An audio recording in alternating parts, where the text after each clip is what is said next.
Hello, আসসালামু আলাইকুম সবাইকে। কেমন আছেন সবাই? আশা করি সবাই ভালো আছেন। আলহামদুলিল্লাহ আমিও ভালো আছি। আজকে অনেক দিন পরে কোরিয়ান রামেন রান্না করব, তাই ভাবলাম আপনাদের সাথে একটু শেয়ার করি।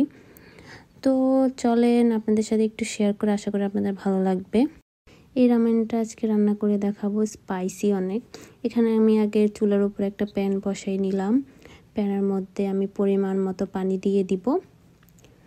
পানিটা ফুটানো পর্যন্ত আমি ওয়েট করব।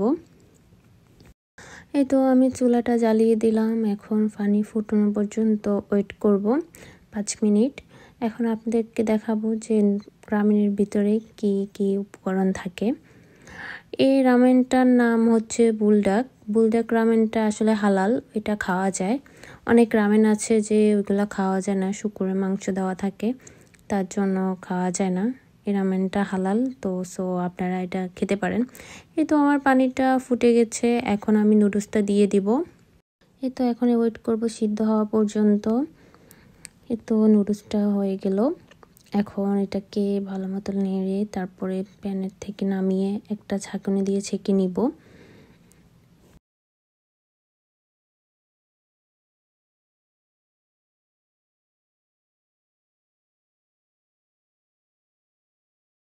ছেঁকে নেওয়ার পরে একটু ঠান্ডা পানি দিয়ে দিব।